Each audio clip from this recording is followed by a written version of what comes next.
وَلْتَكُن مِّنكُمْ أُمَّةٌ يَدْعُونَ إِلَى الْخَيْرِ وَيَأْمُرُونَ بِالْمَعْرُوفِ وَيَنْهَوْنَ عَنِ الْمُنكَرِ وَأُولَٰئِكَ هُمُ الْمُفْلِحُونَ.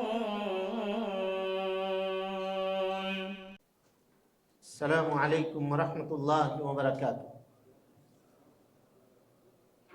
ان الحمد للہ نحمده ونستعینه ونستغفره ونعوذ باللہ من شرور انفسنا ومن سیئات اعمالنا من يهده اللہ فلا مضل له ومن يضلل فلا هادي له واشهد ان لا اله الا الله وحده لا شريك له وأشهد أن محمدًا عبده ورسوله أما بعد فإن خير الحديث كتاب الله وخير الهدي هدي محمد صلى الله عليه وسلم وشر الأمور محدثاتها وكل محدثة بدعة وكل بدعة ضلالة وكل ضلالة في النار۔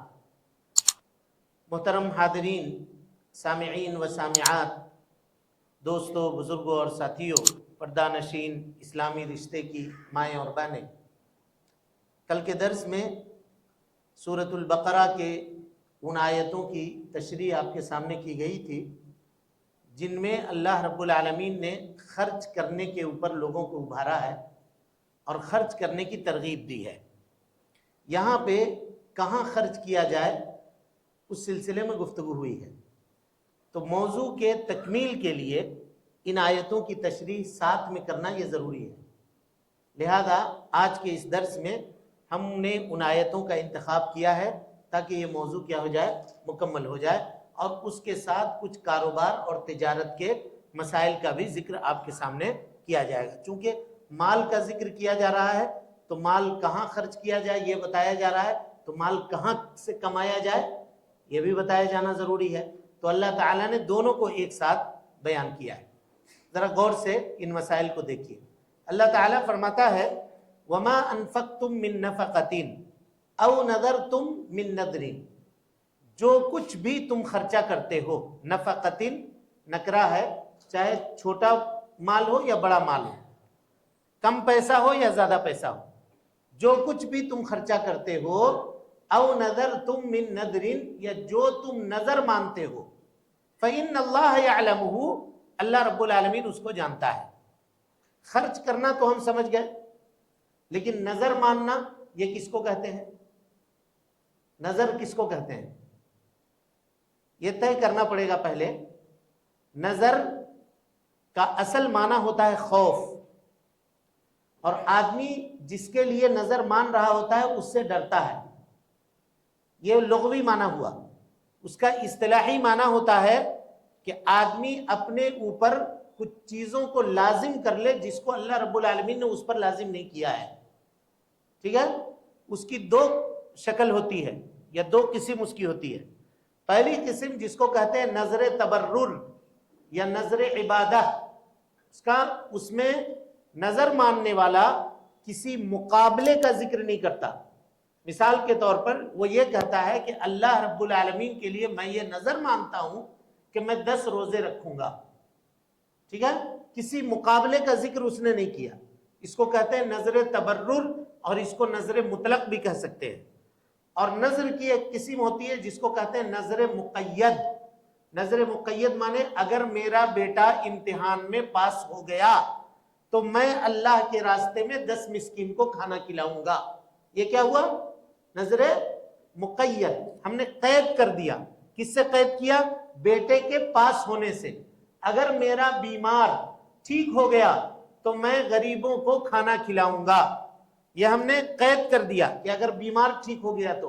اگر میرا معاملہ حل ہو گیا تو میں 10 مسکین کو کھانا کھلاؤں گا، اس کو کیا کہتے ہیں؟ نظر مقید۔ نظر ماننے کا حکم کیا ہے بتائیے؟ چاہے مطلق ہو یا مقید ہو، دونوں صورتوں میں اس کا حکم کیا ہے؟ نظر ماننا چاہیے یا نہیں ماننا چاہیے؟ ہاں بولیے۔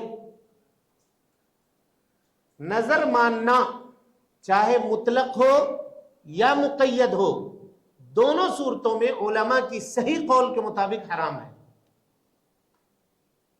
صحیح قول کے مطابق کیا ہے؟ حرام ہے، نہیں مانگ سکتے نظر۔ یہ بات بہت اٹپٹا لگے گی آپ لوگوں کو، لیکن جو حکم ہے وہ یہی ہے۔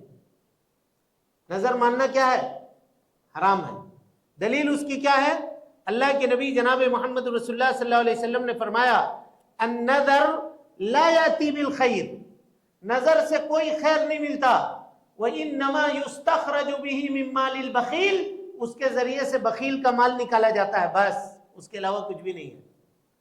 اور ایک روایت میں اللہ کے نبی صلی اللہ علیہ وسلم نے فرمایا لا تنظروا، نظر مت مانو، اس لیے کہ فإنه لا یاتی بالخیر، نظر کوئی خیر لے کر کے نہیں آتا، وإنما یستخرج به من مال البخیل، اس کے ذریعے سے بخیل کا مال نکالا جاتا ہے۔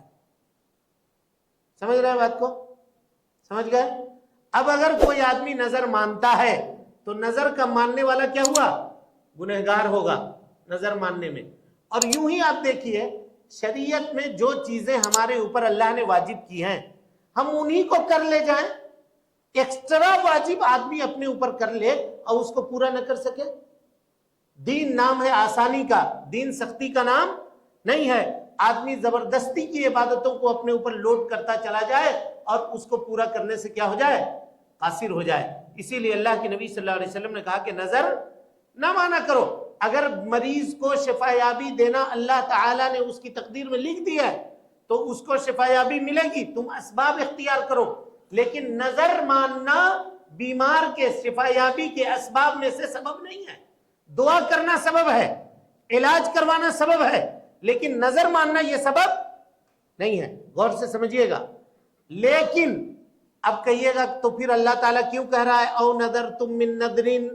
اور اسی طرح سے ایک جگہ اللہ تعالیٰ نے نظر ماننے والوں کی تعریف کی ہے، کیا کہا؟ یوفون بالنذر ویخافون یوما کان شرہ مستطیرا، وہ لوگ نظر مانا کرتے ہیں تو اس کو پورا کرتے ہیں۔ تو کہا یہ نظر پورا کرنے کا حکم ہے، نظر ماننے کا حکم نہیں ہے۔ نظر ماننا حرام ہے، لیکن کوئی آدمی اگر مان لے تو پورا کرنا کیا ہے؟ بولیے واجب ہے، اس کو پورا کرنا پڑے گا۔ تب آپ کہیے گا یہ کیا بات ہوئی؟ کہہ رہے ہو کہ نظر ماننا حرام ہے اور مان لے گا تو پورا کرنا واجب ہو جائے گا۔ کہا ہاں، پورا جب آپ نے کسی چیز کو اپنے اوپر خود سے لازم کیا ہے تو اب آپ کو پورا کرنا پڑے گا۔ اور شریعت میں ایک مثال اس کی ملتی ہے، ایک مثال اس کی ملتی ہے۔ مثال کے طور پر کسی بھی خاتون کا بغیر محرم کے حج کے لیے نکلنا جائز ہے کہ ناجائز؟ ناجائز ہے۔ لیکن خاتون اگر نکل گئی اور لبیک اللہم بحجن کہتے ہوئے احرام کے اندر آ گئی، وہ نیت کر لی، تو اب بغیر محرم ہونے کی وجہ سے واپس پلٹ کے نہیں آ سکتی ہے، حج اس کو مکمل کرنا پڑے گا، عمرہ اس کو مکمل کرنا پڑے گا۔ سفر اس کا کیا ہوا؟ جائز ہوا کہ ناجائز؟ سفر جائز ہوا کہ ناجائز؟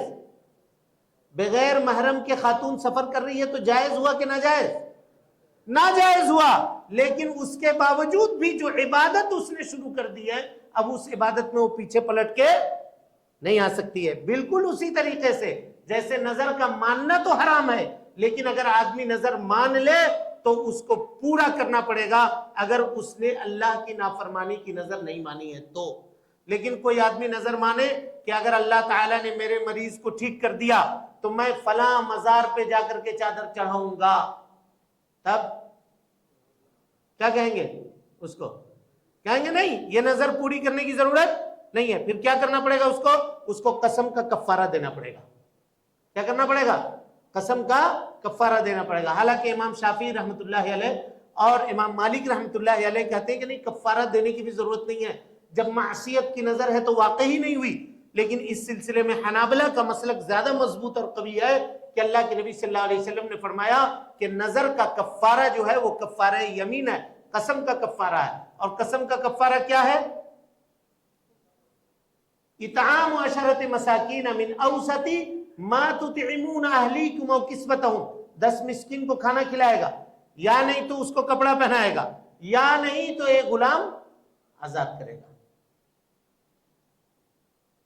سمجھ رہے ہیں؟ یہ کرنا پڑے گا اس کو اگر اس نے نظر مانی ہے تو۔ لیکن اگر کوئی آدمی کسی اور چیز کی نظر، مثال کے طور پہ کہے کہ اگر میرا بیمار شفا یاب ہو گیا تو اب میں پیدل مکہ جا کر کے حج کروں گا، تب کیا کرے گا؟ کیا کرے گا؟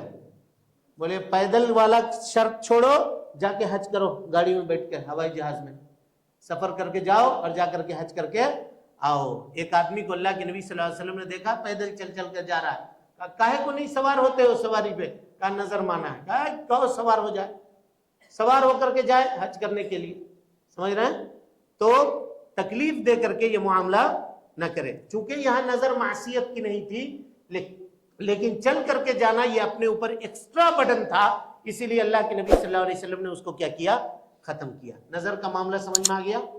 مرد اور خواتین اس میں عام طور پہ ملوث ہوتے ہیں، اسی لیے ہم نے اس مسئلے کو اٹھایا تاکہ آپ لوگ جان لیں نظر ماننا یہ جائز نہیں ہے، لیکن اگر کوئی آدمی مان لے تو اس کو پورا کرنا کیا ہے؟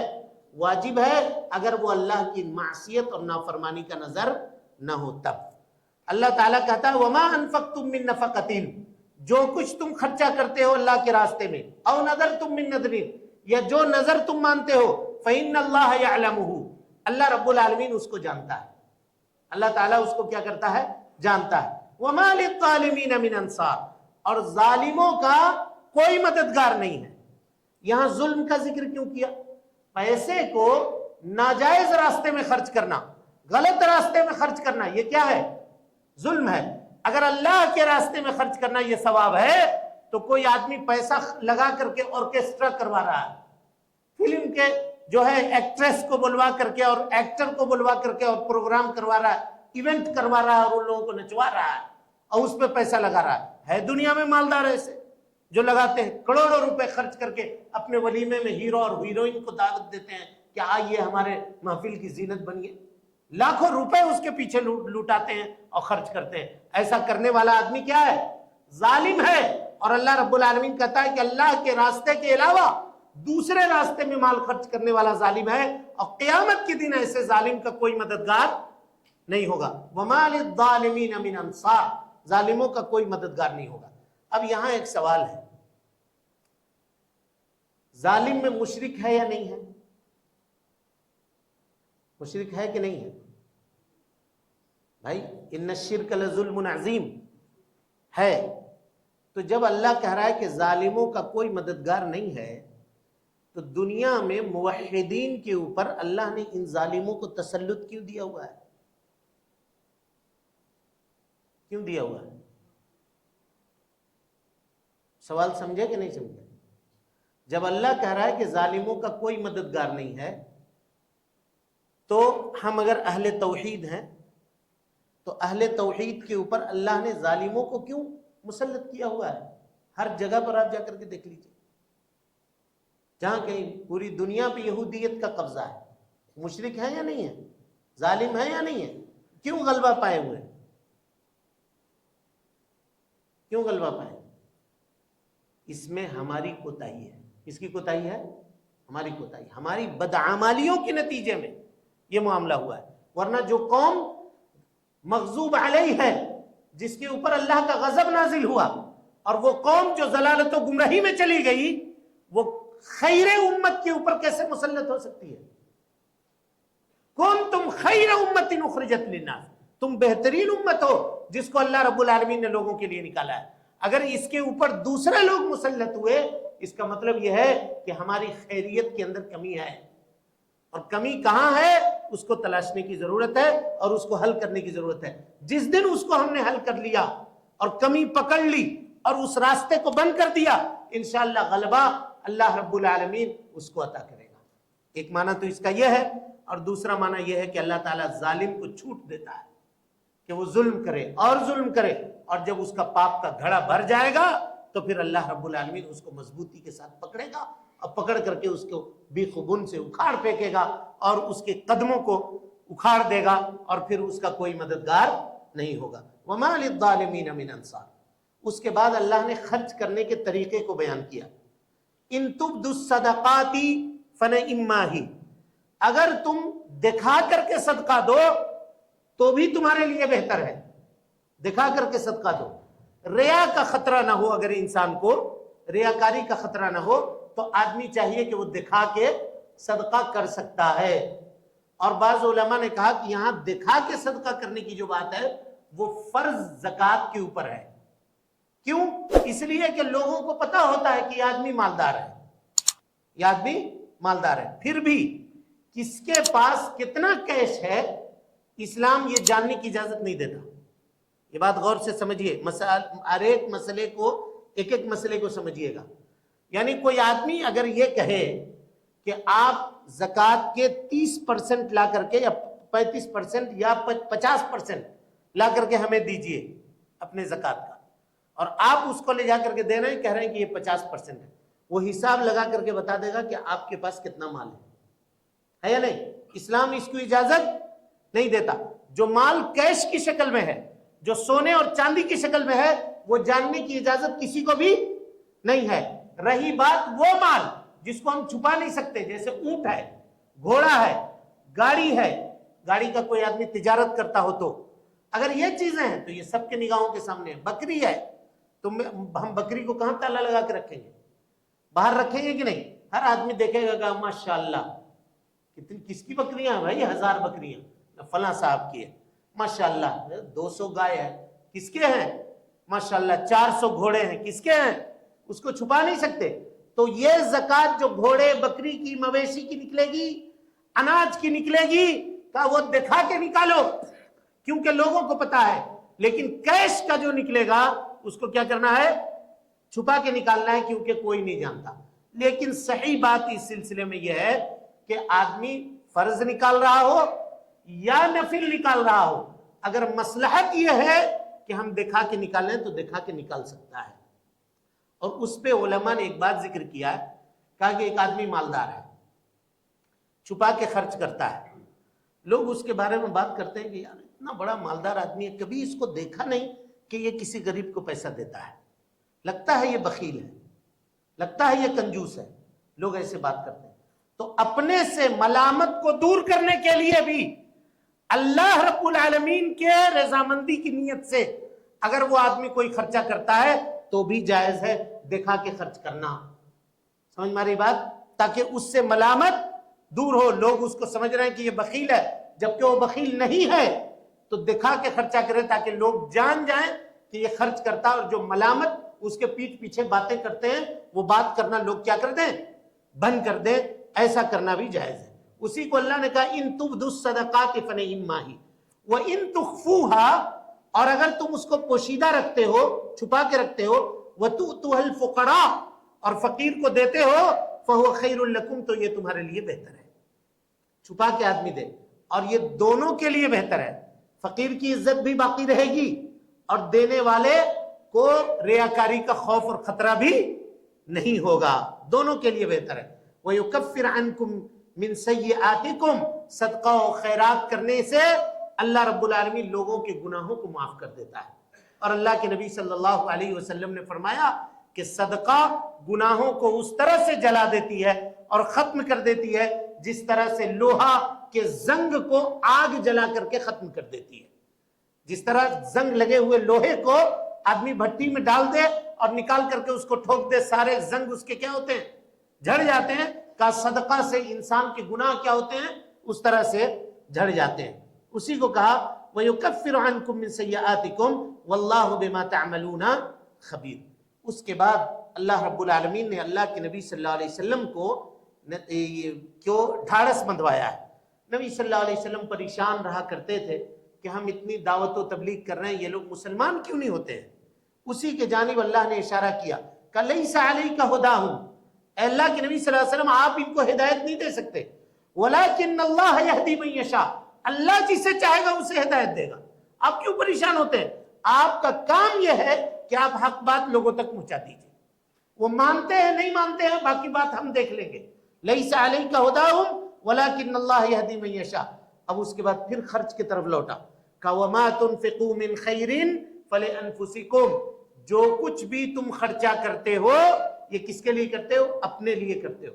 یعنی ہم جو مال خرچہ کرتے ہیں وہ اپنے لیے کرتے ہیں، لیکن وَمَا تُنْفِقُونَ إِلَّا ابْتِغَاءَ وَجْهِ اللَّهِ، اور جو کچھ بھی تم خرچ کرتے ہو یہ اللہ رب العالمین کے چہرے کو چاہتے ہوئے، یعنی اللہ تعالیٰ کی رضامندی کے لیے خرچ کرو، کسی کے دکھاوے کے لیے خرچ نہ کرو، اللہ کی رضامندی چاہنے کے لیے خرچ کرو۔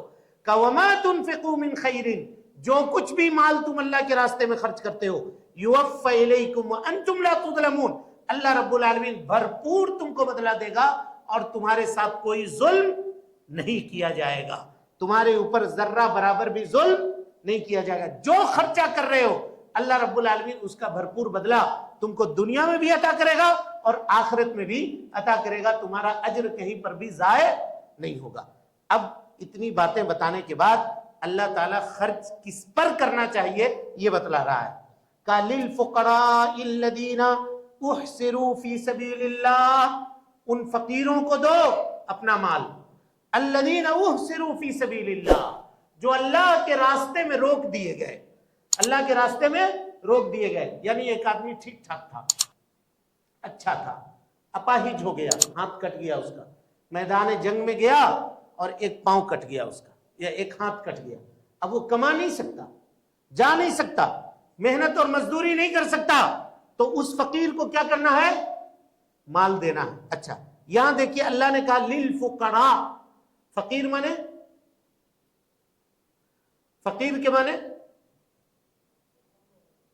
بتائیے، دیکھیے ایک ہے فقیر اور ایک ہے مسکین، دو لفظ ہے، یاد رکھیے گا، فقیر فا قاف را، فقر یہی اصل ہے اس کا، اور یہی مادہ جو ہے قاف فا را مانے قفر، قفر اس زمین کو کہتے ہیں جہاں کوئی گھاس نہیں ہو، ایک بھی گھاس نہیں ہو، وہی مادہ بنا ہے فاقارا، اس کے معنی جس کے پاس کوئی پونجی نہیں ہو، ایک روپیہ جس کے ہاتھ میں نہیں ہو، اس کو کیا کہتے ہیں؟ فقیر۔ کیا کہتے ہیں؟ فقیر۔ کا ایسے فقیروں کو مال دو جو اللہ رب العالمین کے راستے میں اپاہج ہو چکے ہیں، لا یستطیعون ضربا فی الارض، زمین پہ چل پھر نہیں سکتے، محنت مزدوری نہیں کر سکتے۔ اس سے یہ پتا چلا کہ وہ آدمی جو محنت مزدوری کرنے کی طاقت رکھتا ہو، ہاتھ پاؤں اس کا صحیح سالم ہو، اس کو زکوٰۃ کا مال نہیں دیا جائے گا، لکھ لیجئے، اس کو زکوٰۃ کا مال نہیں دیا جائے گا، کیونکہ اللہ تعالیٰ نے اس کو ہاتھ پیر سے کیا کیا ہے؟ صحیح سالم بنایا ہے۔ بھائی تم کماؤ، جاؤ محنت کرو، مزدوری کرو، ہاں ٹھیک ہے، ایک آدمی ہے ہاتھ پیر ٹھیک ٹھاک ہے، سب کچھ ہے، محنت کرتا ہے، مزدوری کرتا ہے، لیکن اتنا پیسہ نہیں کما پاتا جتنا اس کے بال بچوں کے لیے کافی ہو، کثیر العیال ہے، بیمار ہے، قرض دار ہے، تو ٹھیک ہے ویسے میں ہم دیں گے، لیکن ایک آدمی ہے جو ہاتھ پیر سب کچھ سالم ہے، سب ٹھیک ہے، اور زکوٰۃ کے بھروسے بیٹھا ہوا ہے، کام نہیں کرتا ہے، ایسے آدمی کو زکوٰۃ نہیں دی جائے گی، یہ شرط اللہ نے لگائی ہے۔ دیکھ رہے ہیں، آدمی فقیر ہونا چاہیے اور ایسا آدمی ہونا چاہیے جو چلنے پھرنے کی طاقت اور صلاحیت نہیں ہو اس کے اندر، اپاہج ہو، کمزور ہو، لولا ہو، لنگڑا ہو، مریض ہو، بیمار ہو، محنت اور مزدوری نہیں کر سکتا، بازار میں جا نہیں سکتا، کما نہیں سکتا، نوکری نہیں کر سکتا، ایسے کو دینا ہے۔ اور آگے دیکھیے کہا کہ یحسبہم الجاہل اغنیاء من التعفف، کسی سے مانگتا بھی نہیں ہو بیچارہ، اور جو اس کے حال کو نہیں جانتا ہو تو اس کی صورت کو دیکھ کر کے سمجھتا ہو کہ یہ بہت مالدار آدمی ہے۔ اللہ اکبر، ایک ایک آدمی ایسے ہوتے ہیں لوگ سفید پوش جو بہت مجبوری میں ہوتے ہیں لیکن کسی کے سامنے اپنی مجبوری ظاہر نہیں کرتے۔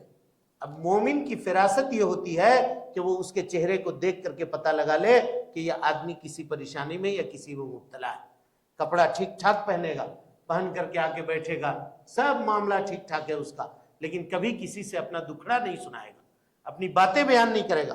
اللہ تعالیٰ اسی کے بارے میں کہہ رہا ہے یحسبہم الجاہل، جو اس کے حال سے واقف نہیں ہے وہ اس کو مالدار سمجھتا ہے، کیوں؟ تعفف کی وجہ سے، سوال کرنے سے بچتا ہے، کسی کے سامنے مانگتا نہیں ہے، جا کر کے ہاتھ نہیں پھیلاتا ہے۔ تعرفہم بسیماہم، تم اس کو اس کی نشانی سے جان جاؤ گے، اس کے چہرے کی نشانی سے، اس کے ہاؤ بھاؤ سے، اس کے چلنے سے، اس کے بات کرنے کے انداز سے، اس کے بیٹھنے کے انداز سے آدمی کو پتہ لگا لینا چاہیے کہ ہو سکتا ہے یہ مجبور ہے، کوئی بات ہے اس کی، کوئی مسئلہ ہے اس کے ساتھ، ہے نا؟ تو اس کو دیکھ کر کے اللہ کے نے جو مال دیا ہے اس کو دینا چاہیے، خرچ کرنا چاہیے. اور کہا لا يسألون الناس الحافا، لوگوں سے چمٹ کر نہیں مانگتے ہیں. کبھی کبھی کوئی آدمی جب چمٹ کر مانگتا ہے تو دینے والا جو ہوتا ہے وہ بھی چڑچڑا ہو جاتا ہے. یہ مانگنے کی سخت جو ہے بری قسم ہے کہ نہیں ہم کو دیوے کیجئے، نہیں ہم کو دیوے کیجئے، نہیں دیجئے دیجئے دیجئے. آدمی لٹک گیا، ایک دم پکڑ لیا، ہاتھ پاؤں کھینچنے لگا، جانے ہی نہیں دے رہا ہے، کپڑا پکڑ لیا، کرتا پکڑ کر کے کھینچ رہا ہے کہ نہیں ہم کو دیوے کیجئے. کہا یہ نہایت گری ہوئی قسم ہے. کہا کہ اس طرح سے کسی سے مانگنا نہیں چاہیے. ٹھیک ہے آپ کو ضرورت ہے مانگا، کہا کہ بھائی ہے تو اس نے نکال کر دیا، نہ ہے تو کہا کہ بھائی ہم کو معاف کرو. نہیں ایک دم سٹ گئے آپ اس کے جسم میں، لٹک گئے اس کے ہاتھ سے، نہیں ہم کو دیوے کیجئے. جیب میں ہاتھ ڈال دے رہے ہیں کہ نہیں دیجئے ہم کو، کوئی سامان پولیتھین ہے پکڑے ہوا ہے جیب میں اس کو چھین لینا ہے. کہا یہ کسی بھی قیمت پہ جائز نہیں ہے. اور اگر اس میں اس نے جھڑکا اس کو اور ڈانٹا اس کو تو پھر ڈانٹنے میں کوئی خرابی بھی نہیں ہے. جاننے میں کوئی خرابی نہیں. کیوں اس کو ایسا کر رہے ہو؟ بھائی مانگو عزت نفس کے ساتھ مانگو، اگر ہے اس کے پاس تو وہ تمہیں دے گا، اور نہ ہے تو جاؤ دوسرے کو دیکھو وہ تمہیں دے گا. لیکن اس کو لٹک کے اس طرح سے مانگ رہے ہو جیسا کہ قرضہ مانگ رہے ہو تو یہ مناسب نہیں ہے، یہ مناسب نہیں ہے.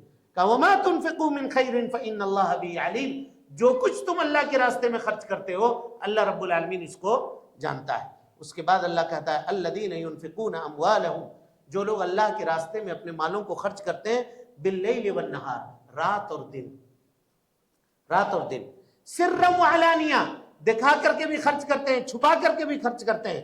فلہم اجرہم عند ربہم ولا خوف علیہم ولا هم یحزنون، اللہ رب العالمین ان کو اجر دے گا اور ان کو کوئی خوف نہیں ہوگا اور ان کو کوئی غم بھی نہیں ہوگا، دنیا میں بھی نہیں ہوگا اور آخرت میں بھی نہیں ہوگا. اس کے بعد اللہ تعالیٰ نے پیسہ کمانے کے ناجائز شکل کا تذکرہ کیا ہے، اور وہ ناجائز شکل کیا ہے اس کو دیکھیے. اللہ تعالیٰ فرماتا ہے الذین یأکلون الربا، جو لوگ ربا کھاتے ہیں، ربا مانے سود، ربا مانے سود. اور سود کہتے کس کو ہیں؟ سود کہتے ہیں زیادتی کو. ہر زیادتی سود نہیں ہوتی، مخصوص زیادتی جو ہوتی ہے وہ سود ہوتی ہے. وہ کیسے ہوتی ہے دیکھیے. اللہ کے نبی جناب محمد رسول اللہ صلی اللہ علیہ وسلم نے فرمایا، حضرت عبداللہ ابن عمر، حضرت عمر، حضرت ابو ہریرہ، ابو سعید خدری، عبادہ ابن صامت انصاری، اس جیسے بیشتر صحابہ کرام سے یہ حدیث مروی ہے. نبی صلی اللہ علیہ وسلم نے فرمایا یہ سود کا قاعدہ ہے، اس کو سمجھیے تاکہ سود کے مسائل آپ کو سمجھ میں آ جائیں. نبی صلی اللہ علیہ وسلم نے فرمایا الذهب بالذهب، سونا اگر سونے سے بکے، والفضة بالفضة، چاندی اگر چاندی سے بکے، والتمر بالتمر، کھجور کھجور سے، گیہوں گیہوں سے، جو جو سے، نمک نمک سے اگر بکے تو ہاتھوں ہاتھ بکنا چاہیے اور برابر برابر بکنا چاہیے. آئی بات سمجھ میں یا نہیں آئی؟ سمجھے یا نہیں سمجھے؟ مثال دیکھیے، اگر سونا ہے آپ کے پاس 22 کیرٹ سونا ہے، ٹھیک ہے، آپ اپنا سونا لے کر کے بازار گئے، 24 کیرٹ سونا سے بدلنا چاہتے ہیں. آپ کا سونا ہے 10 گرام اور وہ آپ کو دینا چاہ رہا ہے 7 گرام سونا 24 کیرٹ کا. جائز ہے یا ناجائز ہے؟ ناجائز ہے. سمجھ رہے ہیں؟ ناجائز ہے. اسی طرح سے سونار کی دکان میں آپ کی دوستی ہے، ابھی آپ کو سونے کی ضرورت پڑی، آپ گئے بازار میں اور اس سے کہا کہ بھائی اس وقت مجھے ایک انگوٹھی کی ضرورت ہے، ذرا ایک انگوٹھی دے دو، 1 مہینے کے بعد اس انگوٹھی کی قیمت ہم آپ کو ادا کر دیں گے. کہا لے جاؤ بھائی، آپ تو آپ ہی کا دکان ہے، آپ ہمارے دوست ہیں، لے کر جائیے. اگر وہ لے کر کے آپ آ گئے ادھار تو یہ کیا ہو گیا؟ سود ہو گیا. سونا جب بھی بکے گا، چاندی جب بھی بکے گا تو نقد بکے گا، ادھار نہیں بکے گا.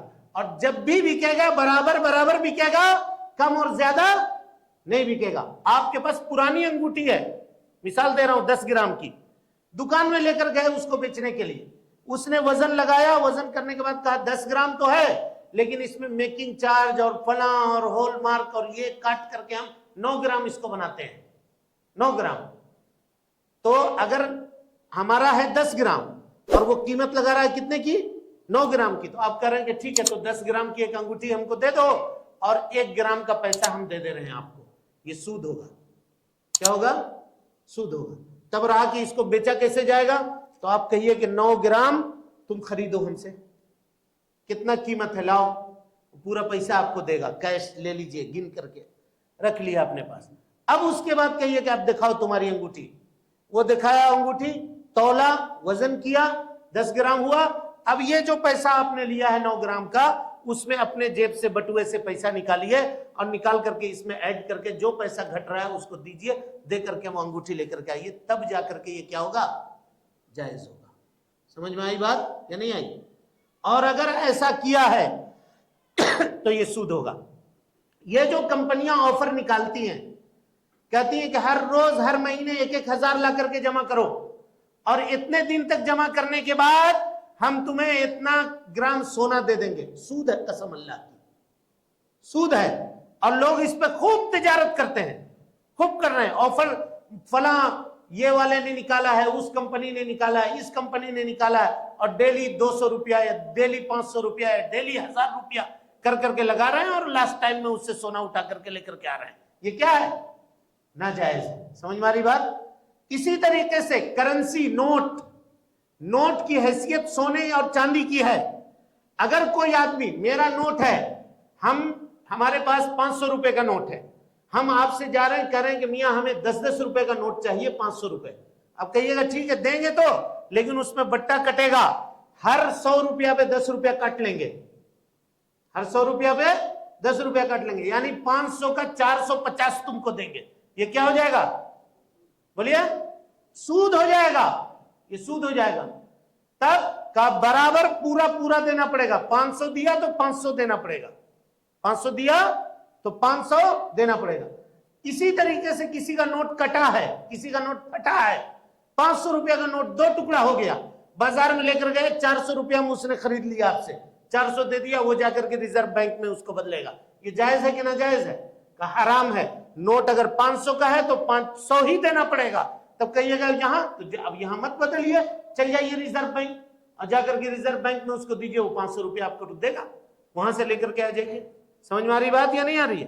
پیسہ پیسے سے جب بھی بدلے گا برابر بدلے گا، ہاتھوں ہاتھ بدلے گا، ادھار بھی نہیں چلے گا. ایسا نہیں کہ ہم ابھی دے دے رہے ہیں آپ کو پیسہ اور کل ہم کو دیجئے گا. ابھی 500 کا نوٹ لے لیجئے، 10 روپیہ کا نوٹ کل لا کر کے ہم کو دیجئے گا. یہ بھی سود ہے. یہ بھی کیا ہے؟ سود ہے. برابر اور ہاتھوں ہاتھ. اسی طریقے سے ڈالر اگر ہندوستان کے روپیہ سے بدلے گا تو چلیے زیادہ اور کم لے سکتے ہیں، لیکن ہاتھوں ہاتھ لینا پڑے گا. اب اس میں ناجائز ہونے کی صورت کیا ہے؟ دیکھیے، یہاں سے ایک آدمی گیا عمرہ کرنے کے لیے سعودی عرب میں ایک آدمی کام کر رہا ہے. اس نے کہا کہ ہم کو ریال گھر بھیجنا ہے پیسہ، آپ یہاں 10,000 ریال لے لیجئے، خرچہ کر دیجئے اور ہمارے گھر میں جا کر کے ہمارے ابا کو 10,000 ریال کے حساب سے جوڑ کر کے پیسہ دے دیجئے گا. سود ہو گیا. کیا ہو گیا؟ یہ سود ہو گیا. ریال اگر ہندوستانی روپیہ سے بدلے گا تو 1 ریال دے کر کے 20 روپیہ لے سکتے ہیں، لیکن ہاتھوں ہاتھ یوں دیا اور یوں لیا. اس کی ایک مثال لیجئے. آپ کے پاس ریال ہے، ٹھیک ہے، آپ گئے اس کو بدلنے کے لیے ایکسچینجر کے پاس، لے جا کر کے ریال دیا. اس نے کہا کہ بھائی ایسا ہے کہ اس وقت میرے پاس کیش نہیں ہے، آپ ریال ابھی چھوڑ دیجئے، کل آ کر کے لے جائیے گا. کہ ٹھیک ہے آپ رکھیے، آپ سلپ لکھ کر کے دے دیجئے، ہم کل آ کر کے لے جائیں گے. جائز ہوگا کہ نہ جائز؟ حرام ہوگا. حرام. آپ اپنا پیسہ لے لیجئے، کہا ہم کل آئیں گے، ابھی نہیں، کل آئیں گے. ادھار اس میں چلے گا ہی نہیں. پھر کل جب اس کے پاس کیش آ گیا ہے، آپ اپنا ریال اس کو دیجئے اور اس سے نقد پیسہ لے کر کے آئیے. سمجھ گئے؟ اب اس میں جتنی شکلیں ہوں گی وہ ساری کی ساری شکلیں. ایک آدمی کے پاس چاول ہے، ایک چاول ہے باسمتی چاول 200 روپیہ کے جی، اور ایک چاول ہے مارکیٹ میں جو 50 روپیہ کے جی ہے. اب کوئی آدمی یہ کہے کہ تمہارے 200 روپیہ کے جی چاول لے کر کے ہم کو 50 روپیہ والے 4 کے جی چاول دو، لیکن ہم چاول دے رہے ہیں تم کو اور چاول کے بدلے میں چاول خرید رہے ہیں. تو اگر 1 کلو چاول ہے، چاہے 500 روپیہ کے جی کیوں نہ ہو، چاہے 10 روپیہ کے جی چاول کیوں نہ ہو، 1 ہی کلو آپ کو ملے گا. 1 کلو سے 1 گرام بھی زیادہ نہیں ملے گا. اگر آپ نے لیا ہے تو وہ کیا ہو جائے گا؟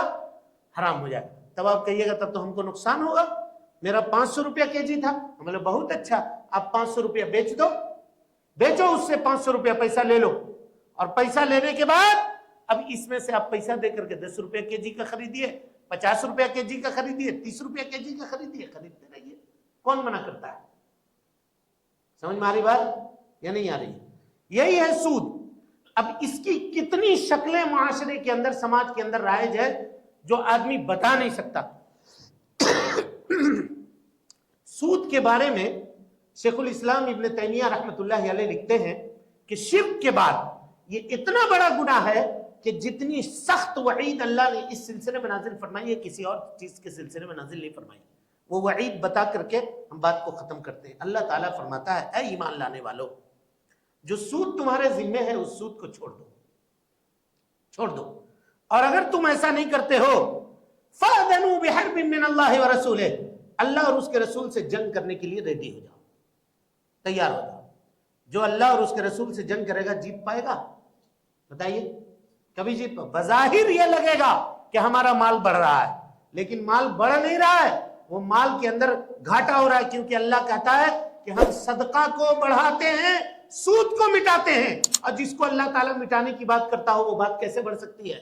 ایک بات, اور کل قیامت کے دن یہ سودی جب اٹھے گا نا تو جانتے ہیں علماء کہتے ہیں اس کا پیٹ اتنا بڑا ہوگا کہ یہ قبر سے اٹھ ہی نہیں پائے گا. اٹھے گا تو ادھر لڑکے گا, ادھر چلے گا تو ادھر لڑکے گا, کبھی سیدھا کھڑا ہو ہی نہیں پائے گا. اور دور سے لوگ دیکھیں گے تو کہیں گے وہ دیکھو سود خور آ رہا ہے. اسی لیے اس کا پیٹ کیا ہے؟ بڑا ہے. وہ سود خور پورے لوگوں کے سامنے جانا جائے گا. اور اسی کو علامہ ابوالکلام آزاد نے لکھا ہے کہ دنیا میں سود خور کو دیکھیے گا جو سود پہ پیسہ لگاتا ہے, کبھی ادھر دوڑے گا, کبھی ادھر دوڑے گا, کبھی وہ دکان, کبھی وہ دکان.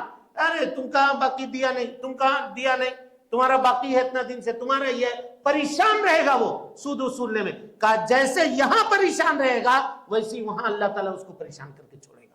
ادھر بھاگتے رہے گا, کبھی ادھر بھاگے گا, کبھی ادھر, اس کو چین اور سکون حاصل نہیں ہوگی. لہذا میرے بھائیوں, خدا را ان چیزوں کو سیکھیے, تجارت کے اصول کو جانیے, خرید و فروخت کے اصول کو جانیے. اسی لیے حضرت عمر ابن خطاب رضی اللہ تعالیٰ عنہ کہا کرتے تھے کہ وہ آدمی ہماری بازار میں دکان نہ لگائے جس کو اسلامی تجارت اور خرید و فروخت کا صحیح علم نہ ہو. علم ہے تو دکان لگائے, نہیں تو دکان نہ لگائے. ہوگا کہ وہ ناجائز مال کرے گا, ناجائز بیچے گا, ناجائز کمائے گا, اور اس سے وہ حرام مال کو فروغ دے گا. لہذا اس طرح کی چیزیں اگر کسی کے پاس ہے یا کوئی ان چیزوں میں مبتلا ہے تو اللہ سے توبہ اور استغفار کرے اور اس کو چھوڑنے کی کوشش کرے. ہم اپنے لیے اور آپ تمام لوگوں کے لیے اللہ سے یہ دعا کرتے ہیں کہ اللہ تعالی ہم سب کو حسن عمل کی توفیق دے, ہم سب کی اصلاح فرمائے, نیکیوں کو قبول کرے, سیئات سے درگزر فرمائے, جب تک زندہ رکھے, دین اسلام پہ زندہ رکھے, اور جب اٹھائے ایمان پہ اٹھائے. اقول قولی ھذا واستغفر اللہ لی ولکم ولسائر المسلمین من کل ذنب وخطیئۃ فاستغفروہ انہ کان للأوابین غفورا. محترم سامعین و ناظرین, آپ تمام حضرات سے گزارش ہے کہ مرکزی جامع مسجد کے خطبات اور دروس کو اگر آپ سننا چاہتے ہیں تو اس چینل کو آپ لائک کریں, اس کو سبسکرائب کریں اور اس کو لوگوں تک پھیلانے کی کوشش کریں. اللہ رب العالمین ہم سب کی نیکیوں کو قبول کرے. وجزاکم اللہ خیرا.